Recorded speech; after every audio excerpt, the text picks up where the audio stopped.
Vedare tinokugamuchirai zvekare kune chimwe chirongwa pano paZim Facebook Secrets and Confessions. Tadzoka zvekare nemamwe mamessages. Regai tibva tapinda mumamessages atadzoka takakubatirai. Makadi mukomanashi nenyaya yangu iri kunetsa ndobetserwawo. Kana muchida kutaipa mutaipa, kana muchida kusenda revoice mochinja voice rangu.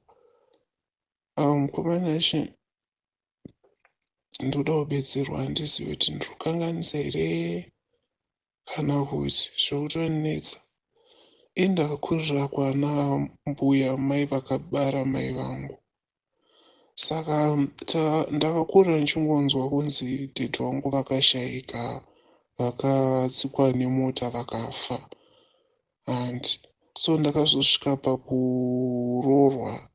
But pakuroorwa murume wangu akati akuda kunobvisa pfuma. Vana mukoma wake vakamuperekedza kuti anga achibvisa pfuma, vakasvikoudzwa kuti inini dede wangu vakashayika and mama wangu havatosiyi kune hama dzedu. Saka varume vangu vakaramba kubvisa mari, zvikanzi isu hatingabvisi mari because chero muchiti baba vacho vakafa hapazoshayikwe kana hama 1 inenge iripo. Saka isusu hazviite kuti tinge tichiroora, tange matsvaka hama dzemwana tozodzoka toroora. Takadzokera mari haina kubviswa. Saka takati tadzoka kuHarare, pakapera like mwedzi, takazonzwa taakunzi chidzokai tawana hama, tawana banguro wacho.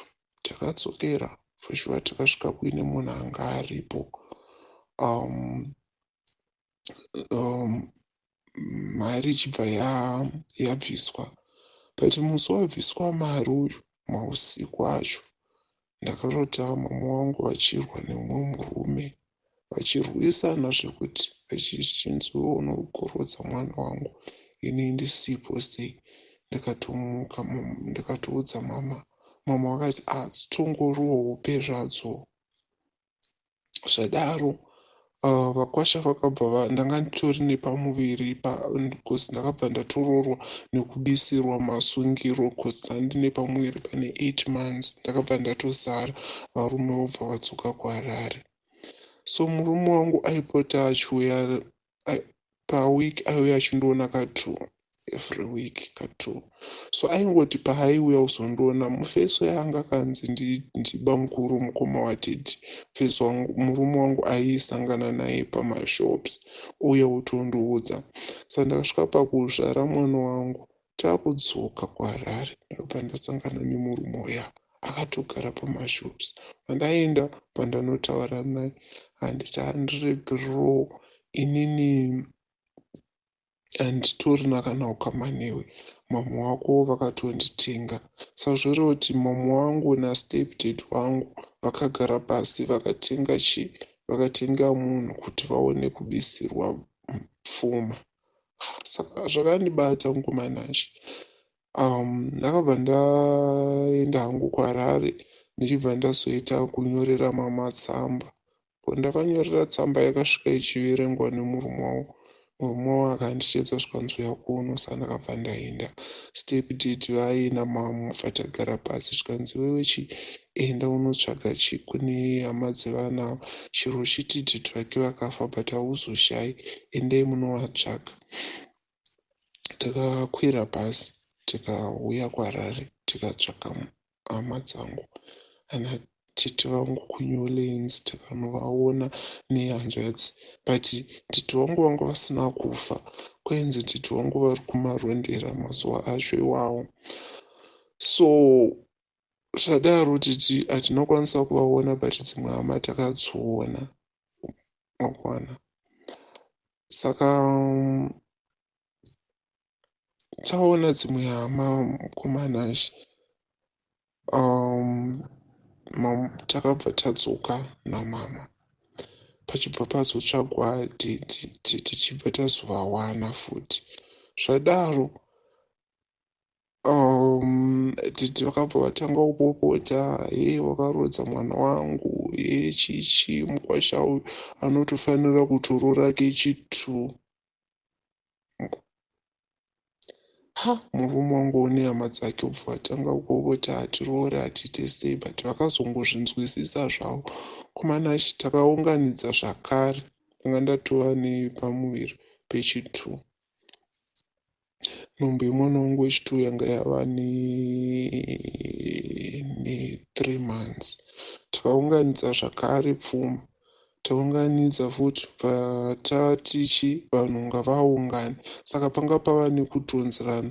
Mama vangu vaiti mari inobviswa kunoku because mwana akarerwa naamai vangu.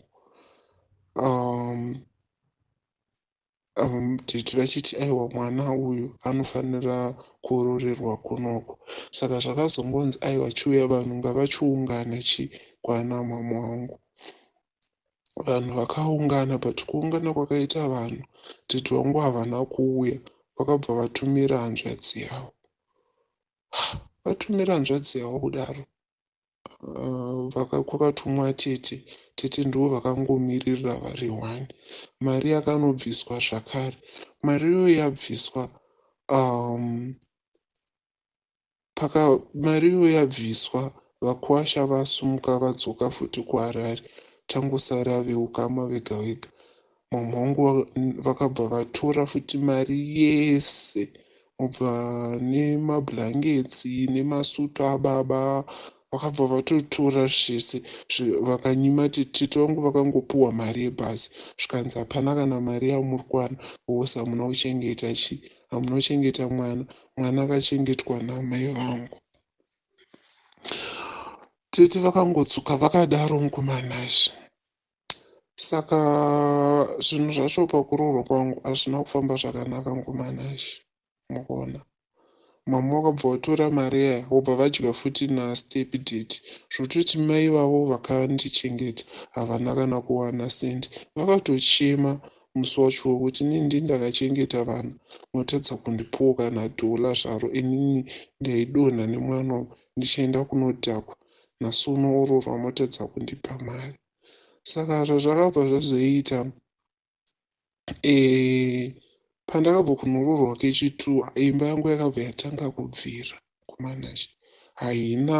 Hapana chakanaka changa chakuitika mukati memba iyoyo. Svika imba yakabva yatoparara.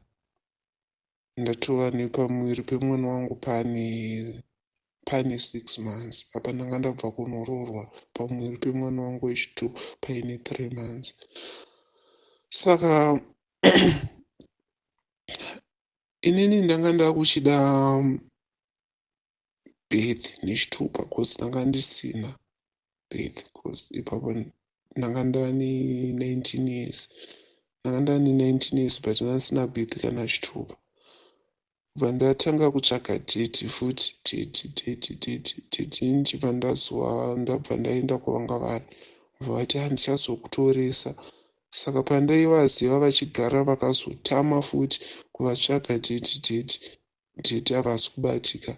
Apa first born yangu yanga yakuenda kuchikoro. Musi zvikoro zvemutaundi hazvidzidziki mwana asina birth.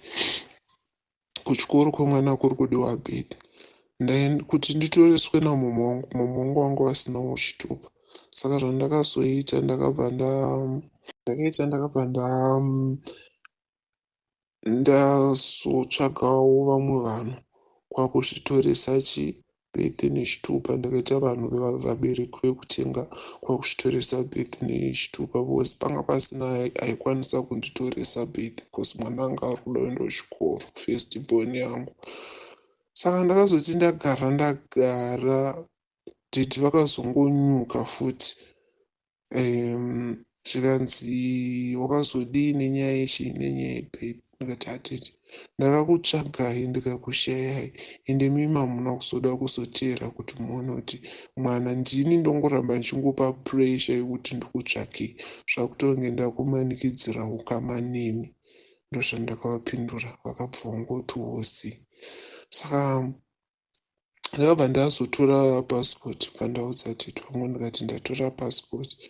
Ndopandakavasumudza ipapo, iwe wokutora pasipoti, zvokutora pasipoti iyoyo chero ukazochata chero ukazodii handichatoonekwe sababa. Ndakati nhei titi maida kuti ndiite sei? Wani takakura singakuzivei, ndikakutsvagai ndikakuwanai, kusvika takasvika pakuroreswa kechitu hamuna kuda kuuya kuzomirira futi, svika zvinhu zvacho hazvina kufamba zvakanaka. Ndikakutsvagai nchida kuti nditore bhedhe ndakakushayai, manga musiri kubatika. Imi hamuna kubvira makada kudi, hamuna kumbobvira makada kuti kunditsvagawo. Zvikanzi yewo ezvinezvi kuti tichinje senemu hazvichakwanisiki kuita. Pandati titi maida kuti nditosei? Haisi mhosva yangu, imhosva yenyu imimi namama mange musina kurongeka. Murikuona?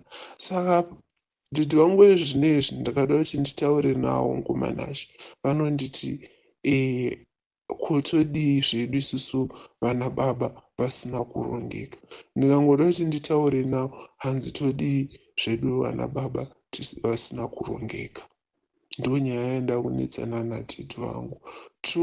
Tete wangu vakunditi hanzi wewe cause inini kuroorwa kwandakaitwa nemurume wangu, tete wangu havazii murume wangu, and also murume wangu haazii tete wangu. Murikuona? Saka tete wangu vanga ezvinezvi vari kunetsa hanzini ndipe phone number yebaba vevana vako, ndoda kutaura nawo, ndine mombe dzangu dzandiri kuda because vana vakura. Pandavati hatete ini kuti ndikupei phone number yemurume wangu hazviite because haakuzivei, nokuti kumashuroko akaratidzwa bankuru vefeki. Imi mozongoerekana futi makumufonera muchiti muri tete wangu, apa haakuzivei. Zvinoita here? Hapana dzimwe nzira here dzamungaite kuti muonane nababa vevana vangu, muzivane? Kana muine zvimwe zvinhu zvamuri kuda mochitaurirana mazivana. Wozi ngumanazvi tete vangu nababa vevana vangu havatozivani kana zvachose. Patakanorora kechitu kacho havana kuuya vakatumira hanzvadzi yavo. Tete vangu vanobva vatsamwa, wewe uri rafu, hautaurike newe, ita zvandiri kutaura. Ndikati handiti namba yababa vana vangu handikupei, woza muziyani. Ende mukatoenda muchiti muri baba wangu nezvakaitika kumashure haatombokubhilivhai kuti muri baba wangu. And also mosvika muchiti ndiri kuda mombe, mongofonera munhu kuti muri kuda mombe. Munoda mombe kune munhu wamusingazivi sei? Tete wangu vakabva pandakavadaro kumanazvi, tete wangu vakabva vatotsamwa.